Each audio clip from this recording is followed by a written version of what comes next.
Oh, good afternoon, everybody. It's me, San Martin, and I am on the scene, and I'm here at the Prescott Executive Offices, and I got a special guest today.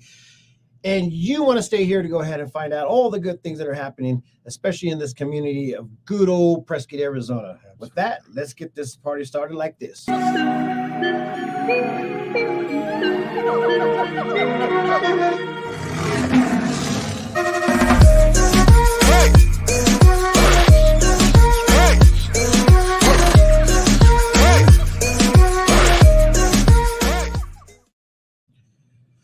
All right, everybody. A couple of things that we love to do is obviously talk to a lot of the people that are making things happen in our community, and we also want to present to you all the awesome businesses that are coming to town. But furthermore, we also like to go ahead and host some of the delegates that are part of making all these things happen in our community. So, without further ado, tell everybody who you are and what makes you famous. Well, I don't know if I'm famous, but I am your duly elected and recently reelected mayor of the city of Prescott. And prior to that, I spent 4 years on the city council. Prior to that, I spent 2 years on the Planning and Zoning Commission. And I was also elected to be on the board of directors of the Central Yavapai Hospital District. So I've had a lot of connections broadly within the community, and very proud to continue to be your mayor. I'll be reelected and sworn in for a second term on the 28th of this month. So that'll happen in our city council chambers, along with two newly elected council members. So I think that's probably what most people know about me. I'm also a combat infantry veteran from the Vietnam War. I've served as leadership positions of the American Legion post here, the Veterans of Foreign Wars post here, and also the Disabled American Veterans post and a chapter for the Vietnam Veterans of America. So I've had a lot of connections with our veteran community, and I'm looking forward to our Veterans Parade coming up on Saturday, which is very likely the biggest and certainly the best parade in the entire state of Arizona. Hey, it's not because you live in Prescott, Arizona, is it? No, it doesn't have anything to do with that. Oh my gosh. Well, first of all, thank you for your services, and also thank you for everything that you have done thus far. You know, being on the city council, I know it doesn't come with an ease in general. And as most of you probably already have known, we brought Mayor Pro Tem Brandon Montoya on, and they had a conversation, and we had a conversation in regards to some things that are happening in the actual chamber, or not the chamber, sorry, the city council. Right. I want to say, for some reason, I always want to say Chamber of Commerce. Anyways, well, we have a council chamber, and they are the Chamber of Commerce, so there is a little connection with what they do for the benefit of the city. And let's just go ahead and step into one question that I have right out before we even get started. Why would you put yourself in this position as being a mayor of Prescott, Arizona? Well, I love this city. I think it's one of the most unique and most beautiful cities anywhere in the country. It just reminds me so much of areas that I grew up in, where it was conservative, veteran-friendly. We just have so many great people here. You walk down the street and people say hi to you, and before I was ever elected to office, it's a genuine friendly city. People really like each other, and they work together. The amount of volunteer work that's done in this city is just phenomenal. So many people love it so much they want to be able to make a contribution, and that's why we have so many organizations here. Our courthouse plaza area and the courthouse itself, it's just a special area. Our Christmas City designation, our reading of the Christmas story every year on the courthouse plaza, it's a unique and special place, and I'm just so proud to be part of it. And I'm so proud that the voters here decided to let me be the leader of the city government and try to keep it as great a place as we can. And this is kind of crazy. I mean, maybe a lot of you know that I am born and raised here, and sitting on the same like thought process of why do I want to stay here in Prescott, Arizona? I mean, what does it have to offer? Me personally, I love the environment. I love that my family's here, and I love above all. And I said it the other day, and it's something that was very relevant to me. And I didn't know until the other day, because of the values of the city, the morals of the city is what kept me out of prison and kept me from being probably the most evil person that could have ever walked on this side of the town. And that's a big statement because of people like you and people that are sitting into city council that wants to keep those values in a very, very meaningful way. That's the reason why I love Prescott. You know, if I wanted to go ahead and have a piece of this craziness of like, you know, the city life, you know, like I just drive down to Phoenix, Arizona. I mean, it is what it is, and I try to keep it away from my home. And just like everybody, like a mom and dad, you keep that stuff away from your home. Don't bring that riffraff to the house. and that was one of the things that kept me straight. So I love this town, and I love the idea of why you are actually putting yourself into this position. Like you could have just enjoyed the town of Prescott without even having to be involved. And I'm gonna say it, drama, and also things that are happening in our community currently right now is something that I would have never expected. And this just started happening in a very like brutal way since 2 years ago. When you know the elections between Greg Magarelli and yourself, and we had outside influencers coming in to really push some very hefty things. And I looked at that and I was like, this is out of control. And I've never seen a small town have to go through that type of brutality. Like it's happening to us, the community. I mean, we see the results of it every time you drive down Willow Creek Road with the vast amount of new traffic and congestion, and the growth of these areas, and the kind of disparate amount of time it takes for a public safety officer, whether it's police or fire, to be able to respond to a call. All those things are a consequence of growth that has accelerated to the point where it's putting our safety at risk.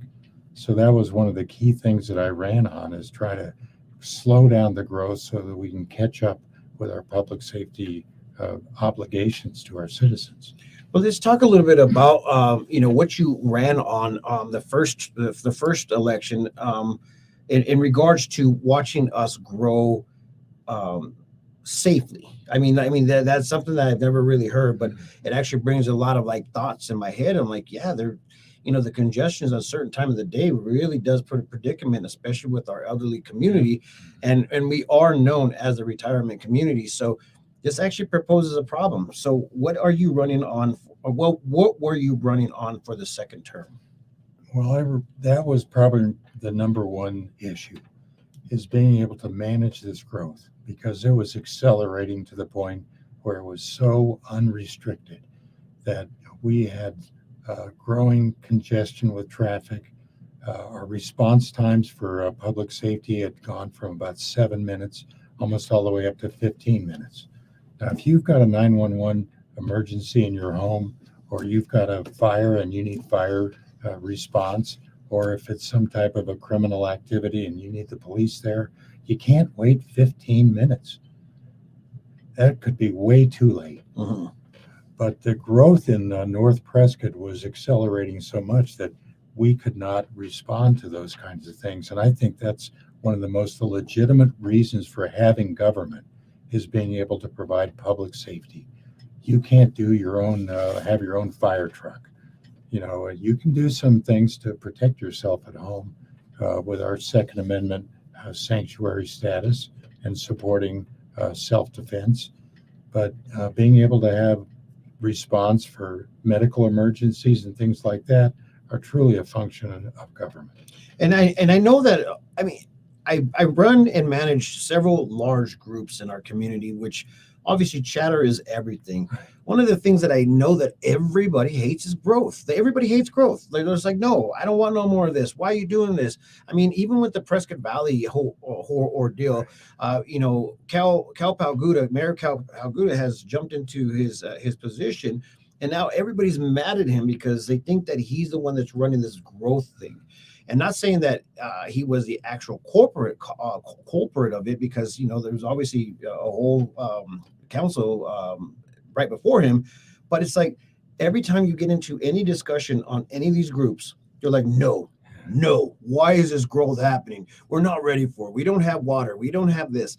And we just had the Fanes on just recently, and they don't like their Lakeshore 650 because of the growth. Like, this is something that has to be dealt with and talked about. Well, if we're an attractive community for all the reasons we talked about earlier, and people come to visit, they fall in love with it, just like my wife and I did many, many years ago, and say this would be a great place to retire, or this is a great place to live, and you'll have that attraction and that growth that comes along with it. But growth in and of itself, as long as it's moderated and managed, doesn't have to be a huge negative impact. If it's not managed well, then that's when people really start to feel its impact.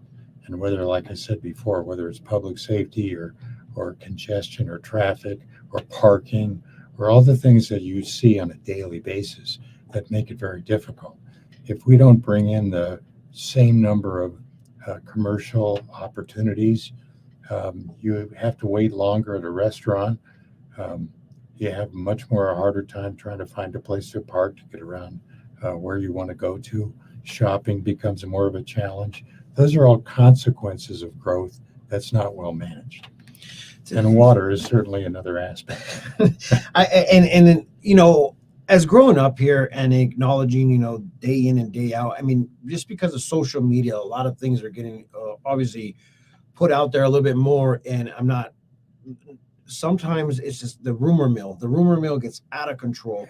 Another reason why I was always wanting to be an advocate for the communities, like, these conversations that are happening online and also within the council in general, it's like, what is the actual thing that can actually help? And I always have this saying, what we do today will affect us tomorrow. Oh, yeah. Now, if we go back, several hundreds of years or 100 years or wherever it may be, whatever happened that day is what is actually affecting us today. And that is like heartfelt, because what if there is no water? Technically, I've talked with a few people. They said that we have to be offering 100 years of water. Not saying there is 100 years of water. I think that there's a wording in there that I'm like trying to figure out. I was like, well, no. Is there 100 years worth of water, or are you going to provide 100 years worth of water? Yeah, So you have to be able to show and assure the Arizona Department of Water Resources that anything you're building can be assured of having water for 100 years. Yeah. And once again, I'm not a lawyer and I'm definitely not a politician. So forgive me, guys, if I'm out of line, and forgive me if I'm out of line. But I'm telling you what, sometimes I feel like simplicity is the easiest way to go about a lot of things. But that's just me being very optimistic in life in general. Like, I walk outside and I have two choices: to do something stupid or do something good for the community. Obviously, I do something good for the community because that's the type of guy I am. But I feel like that's how simple life should be. And, ultimately, we came on here today to go ahead and talk about a few things. And I just wanted to know why you put yourself into this. Like, there has to be some sort of God-given leadership, because, God always appoints leaders for a reason. And I feel like that at this point in time, leaders are needed in every community in this world, because our morals are at stake, our position in life in general is at stake, our food is at stake, our livelihood is at stake. I mean, how many people can we listen to before we find out that they can't afford to live in Prescott, Arizona? And those people are my family. And that hurts even more. When my family can't even afford to live in their town that they were growing up in, it hurts my feelings. And how can I go ahead and be effective to go ahead and change that? So I'm not going to sit on my soapbox today. I'm going to allow you to go ahead and have this opportunity, just like we did with Mayor Pro Tem Brandon Montoya, in regards to these allegations. I'm going to say they're allegations because obviously that's what there are currently right now. Mm-hmm. You were on this morning with Phil King, KYCA, this morning, right?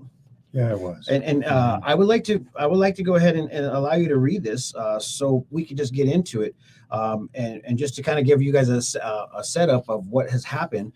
There's been accusations in regards to how you are marrying our community, and if you're doing it a proper way, a legal way, or even a very moral way. These are the things that are coming out, and we want to go ahead and know more. So if you want to go ahead and say what you need to say. Well, I did prepare a statement because, as you said, there are a number of charges being made in the public airwaves and other public areas that really are causing a lot of concern in the community. A lot of people don't know what the heck is going on, whether these charges have any legitimacy. So these public statements that were made against me as your duly elected and recently re-elected mayor, primarily from Councilman and current Mayor Pro Tem Brandon Montoya, along with Councilman Eric Moore, and the legitimacy of these claims are baseless, inflammatory, false, deceptive charges based on hearsay and simply inaccurate and broadly exaggerated. So to begin with, I've already directed our city attorney to retain an independent outside agency to review and investigate these charges so that we can determine whether these claims have any legitimacy. So I'm not about to indicate or reference any of the charges that have been made until we have a chance to have an independent assessment of whether they're legitimate in any form or fashion, because otherwise we just will continue this backward charge and countercharge, and that's certainly not in the interest of the city or our reputation for our ability to continue to govern and make the good decisions that the city needs and expects from us. However, I will discuss the public meeting that led up to this situation as it now stands. The situation came to a head and occurred during our normal city council meeting on Tuesday, October 24th. So that was nearly 3 weeks ago. We started with an executive session to discuss land acquisition around the airport. Now, I can't discuss details since executive session discussions are strictly confidential. Our full council was in attendance, along with the city attorney, the city clerk, city manager Katie Gregory, airport director Dr. Robin Sabata, and our finance director. And that meeting started at 10 a.m. and it ended at noon. 10 or 15 minutes later, I ran into Council Member Rusing after that meeting had adjourned, and we then had 1 hour until the study session started. So we went into our council offices, and I ran into Council Member Rusing, who was in tears, and she told me that Council Member City Manager Gregory had confronted Dr. Sabata and Council Member Rusing in Council Member Rusing's office, and had taken Dr. Sabata to Gregory's office to terminate her. I immediately went down to the the city manager's office to ask what was going on, and was told that Dr. Sabata was being fired.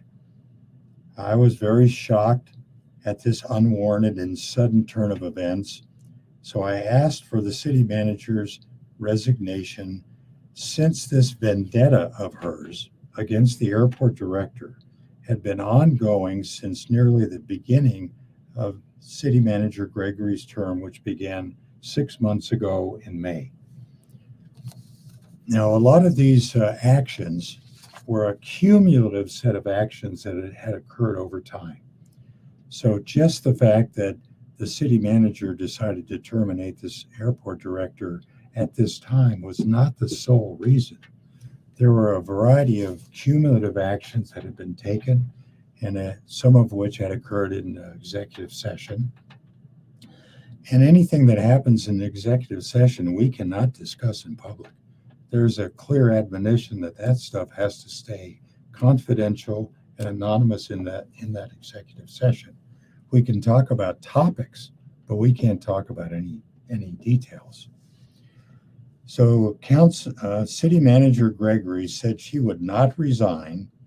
Now, I have the ability to ask for a resignation, and she has the ability to say no. I can't force that. I can't demand it. I have no authority to do such a thing. The city clerk, the city manager, and the city attorney all work for the council.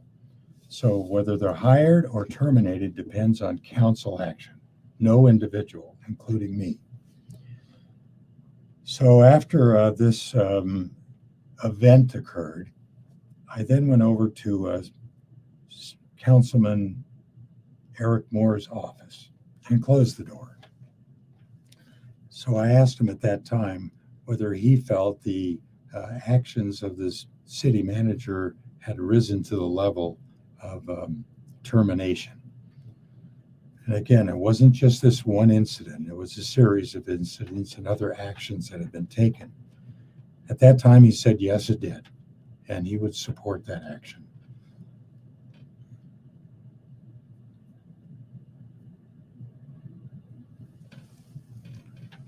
After the study session concluded, I asked the city clerk to immediately post an executive session meeting, and it was necessary for 48 hours. Because at the executive session, we were going to be talking about area around the airport and land acquisition. So Councilmember Rusing asked the airport director to make some comments regarding the presentation that was being made. And this city manager Gregory said, Airport Director Dr. Robin Sabata will not be making any comments because she's no longer employed by the city. So that was rather disturbing to have that statement made in a public meeting. So I felt after I had talked to Councilman Moore, and I knew that several of the other members of council were very displeased with the performance of the city manager. I asked that we have a special executive session scheduled for 2 days later on Thursday. And I asked the city clerk to post that. Well, she did that, and that meeting was scheduled for 3:30 on Thursday. Now, I went to Councilman Moore's business called The Lookout over there on Willow Creek Road the following day because my friend from YEI, Brad Newman? Brad Newman, was going to attend that kind of grand opening celebration, and I hadn't seen him since his brain aneurysm a couple of years ago, I think now. So I was really looking forward to being able to say hello to him. But apparently I got there about 10 minutes late and he'd already left. So I did ask Councilman Moore whether he was going to continue to support this effort for the city manager. And at that time he said, no, I've changed my mind. I'm not going to support a removal action. So at that point, I considered canceling the meeting because of the terms of the city charter and how a city manager can be removed. But since it was already noticed and it was going to be an executive session, we could have at least discussed what these actions were and whether they would lead to a removal process. So that was scheduled for Thursday. Now, Thursday morning, we received notification by email that the city manager had invoked a clause of the open meeting law, which allows any type of a disciplinary or action with an employee, in this case, the city manager. She could demand that it occur in public. Now, I've never heard of an issue like this being discussed in public. One of the criteria for executive session are considerations for employment status and things like that, because that's just not appropriate to be discussing in an open public meeting.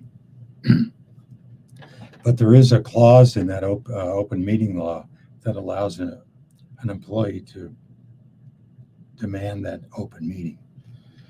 Well, this dramatically changed the conditions of that open meeting. And again, I had a chance to cancel the meeting, but I felt that since it had already been posted, that we probably should follow through with that, because I have a lot of commitment to open and transparent activities of the council. But now I realize that the council was in an irreconcilable bind. We could not discuss details of what happened in any executive sessions, either the most recent one or any ones that occurred in the past. Otherwise, we'd be breaking the confidentiality requirements of executive session. But now this is in a public meeting. So how could we debate what had happened in executive session and then bring that out in a public meeting and debate it and then take action on it? We'd be breaking the law. Mm-hmm. So that put us in a real difficult position here, because we couldn't bring up any of the previous actions or cumulative actions, and it had to be in a public meeting. So that's why I said at the beginning that we would not be taking a vote during this meeting, because we couldn't debate what had happened before and therefore take a vote on it, or we couldn't discuss anything and try to take a vote on something that hadn't been brought out to the public so they would understand it. Now, we have a city charter that currently is in effect, and it goes in detail on how a city manager can be terminated.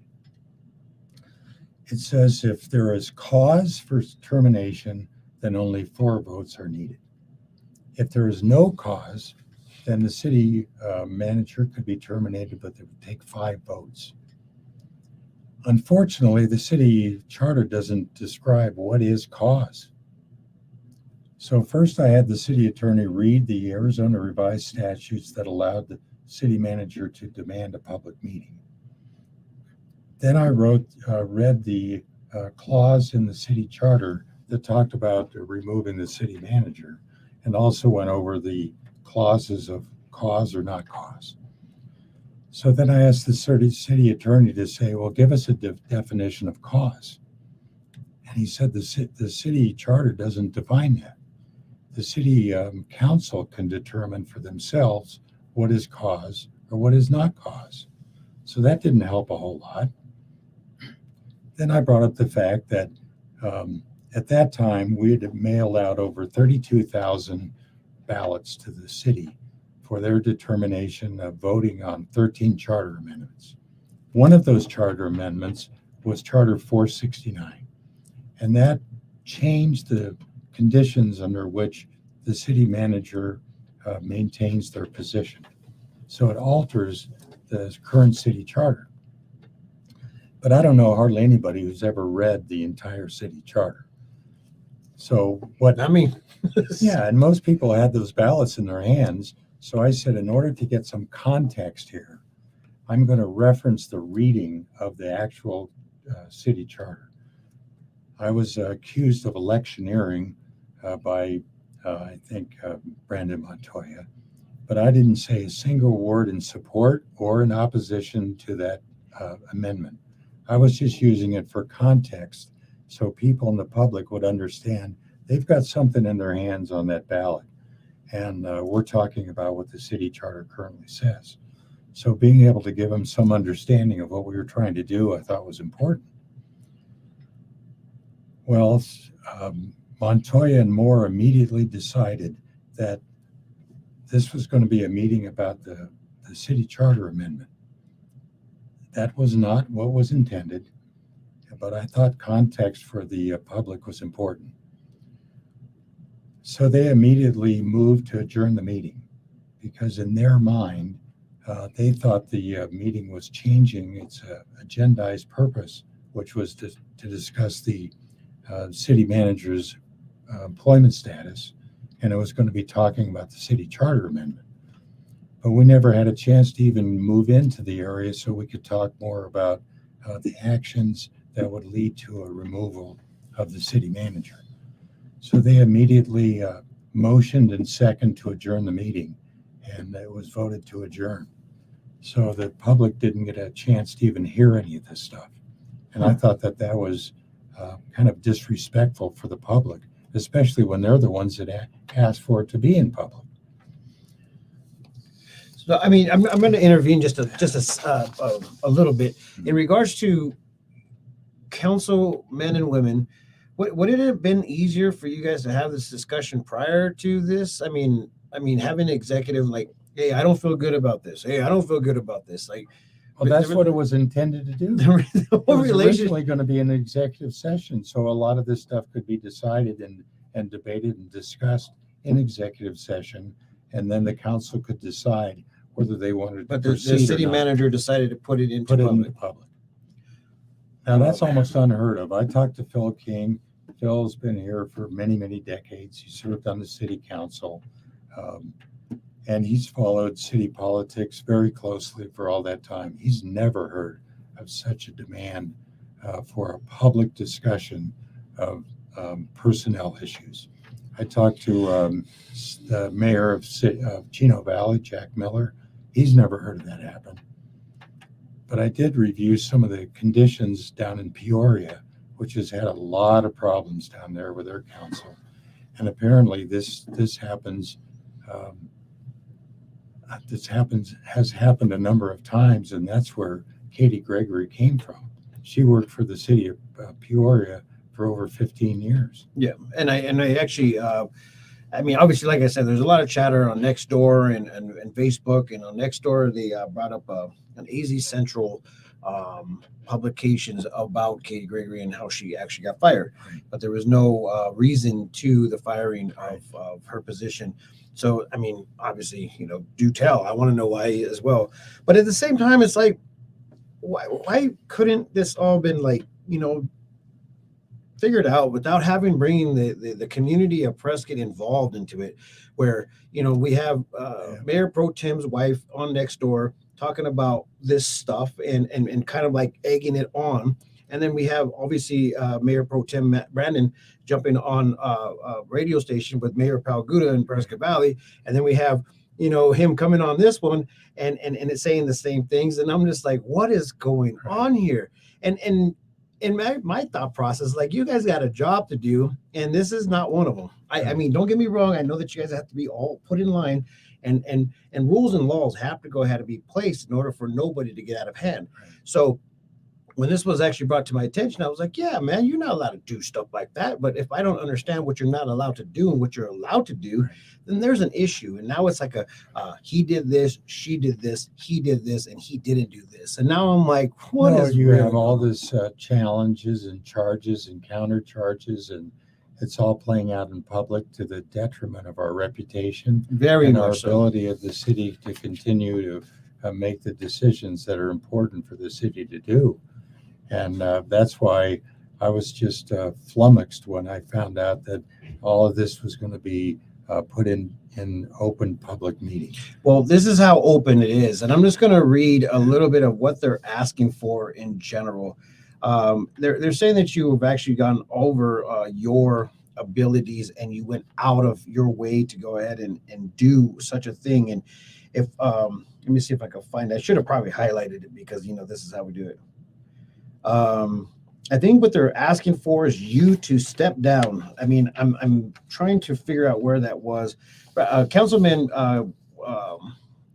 Eric Moore was, he's the one that wrote this letter, and I think he wrote it to who? To the city attorney, right? Yeah, right. To the city attorney. And let me see where it was. Oh, here we go. I later learned that when Mayor Goode was told that Manager Gregory had fired Airport Director Robin Sabato, he went to Manager Gregory's office and demanded that she provide a letter of resignation. And keep in mind that he was not in that room. Yeah. So now it's hearsay. Right. Now here we are on the hearsay. He went to Manager Gregory's office and demanded, recognition right then, there and then. When she refused to comply with his demand, he reinstated his demand again. Then he wanted her to produce a letter of resignation. Again, he was not in the room, and he had no knowledge of this. And so now it's like, I hearsay. got to stop this right now because I am not going to respond to these charges. I said before, they're baseless, they're hearsay. Okay. And that's why I asked the city attorney to retain an outside independent investigation agency to look at these charges and determine whether they have any legitimacy and any basis in fact. And So which is so do, heartfelt. Then we can talk about that. Yeah. If it turns out that they're baseless and they're just extravagant, charges with no foundation, then all they're doing is stirring this whole issue up. For what reason? That's For what crazy. reason? Yeah, that's the question I would like to know. Why would you want to go ahead and bring this division amongst the council that's supposed to serve us, the community? And I'm like I said, I'm heartfelt in a way that I'm just like, this sucks. This sucks because us as constituents, like this is what we call us, or even the citizens of the community of Prescott, is like, dude, we don't need this. We already know what's going on in this world, let alone right here in our own small, like close-knit, supposed to be close-knit community. To bring this division, it seems very lucrative.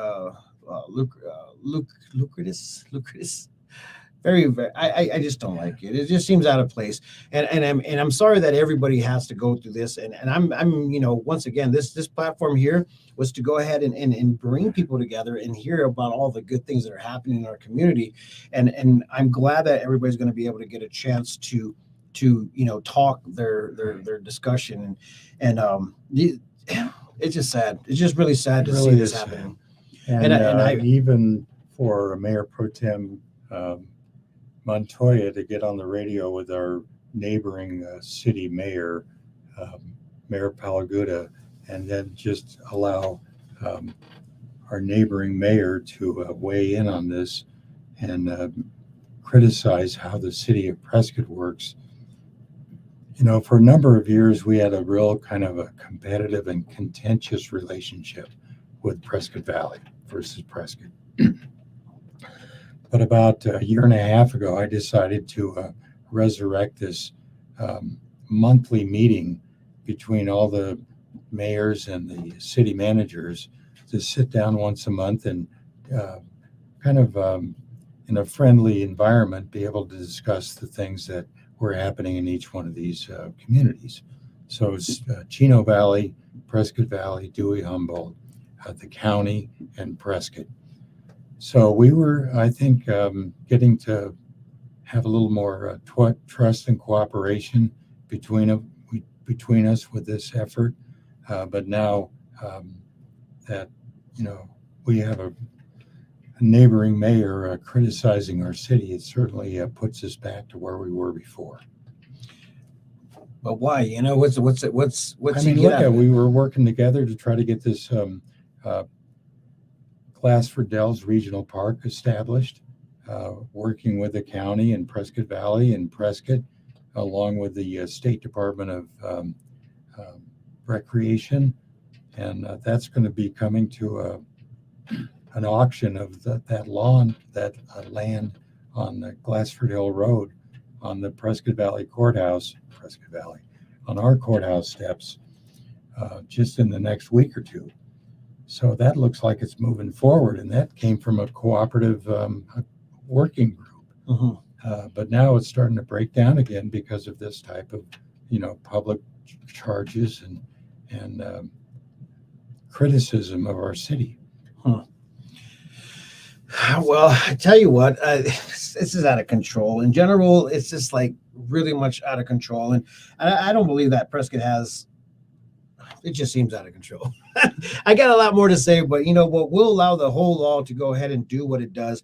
I mean, in some cases, Lindsay Bowe just followed the law, and obviously that's what needs to happen. Everybody needs to follow the law, the rules, and understand that you guys serve us, the community, as a team. that sometimes you get voted in and there's a reason for it.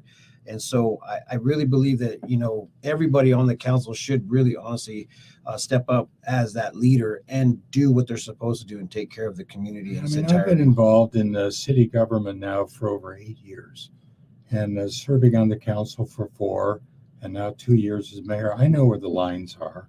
I know what can and can't be done. And having someone else try to determine that the line was crossed when they weren't even in the room and they don't even have a full understanding of what can and can't be done.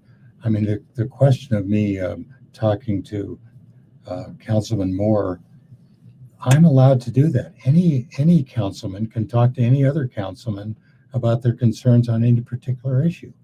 It's just that you can't talk to 3 of them, because otherwise you've created a violation of the open meeting law, where you've talked to a quorum of the council on an issue that hasn't been publicly debated. But you can talk to 1, you can even talk to 2. But if you end up talking to 3 or 4, then you've crossed the line. So for me to talk to Moore was not a violation. And I certainly have the ability to ask the city manager to resign if they've taken actions I think are detrimental to the city. And she has the ability to say, no, I won't. And that the only thing that can happen after that is for a majority of the council to decide to take additional action. So those things are all determined in our city charter, and they're allowed to be done. But if somebody doesn't like what happens and then turns around and say you've broken the law, somebody doesn't know what the law is. Right?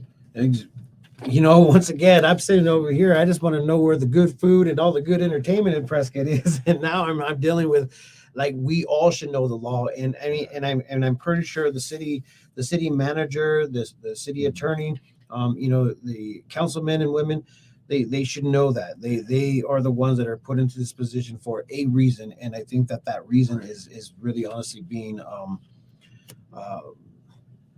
I put it into a place where I don't think they should be, to be honest. But I don't know. Once again, they're following their politics. own political ambition and trying to use some of these things for their own benefit.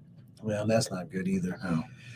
Well, we have a lot of things to go ahead and talk about tomorrow. There's going to be a session, and is it open for people to go ahead and watch and be a part of it? We'll have an executive session, but it's only going to be talking about negotiations that are ongoing between Arizona Eco Development and the Jason Giese developers.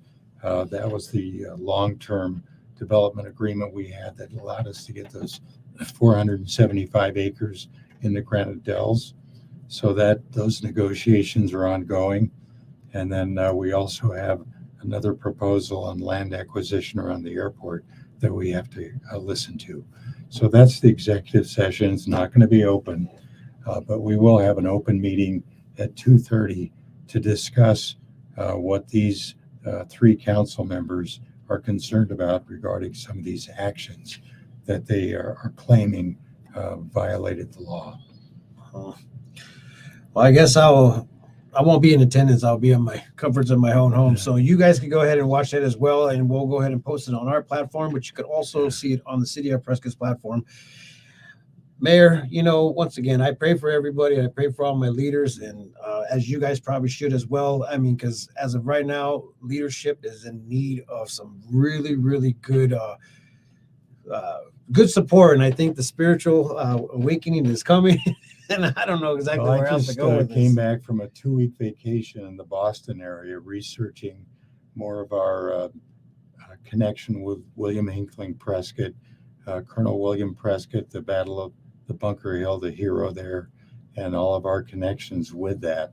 And maybe we can get together at another time and I can share that with you. That would be fun. It's really cool stuff. Well, I hope this blows over, and I really hope that you guys can get back to work and do what's good for our community. And hopefully, once again, this is something that needs to happen, especially for us. I mean, we don't deserve all that other craziness that's going on in this world. And during that 5-letter death word, man, I really felt like we lived in a bubble, but this is not the bubble that I think I want to be a part of. Breathing that same air of like some hatred and contentment, I think is where it is. Well, we have a great and special city, and it's important that we maintain the unique and beautiful and wonderful aspects of it. I agree. And that does attract people who want to move here. Yep. Well, I mean, all right, guys. If you have any more questions, please send them to, the mayor at the Prescott, city of Prescott. You can go ahead and find all of his information and how to get a hold of him. With that being said, I'm out of here, man. My head is almost like this right now. And thank you for everybody that wanted to go ahead and talk and chat. I really do appreciate that. So with that being said, I'm getting out of here because it's lunchtime. With that being, bye.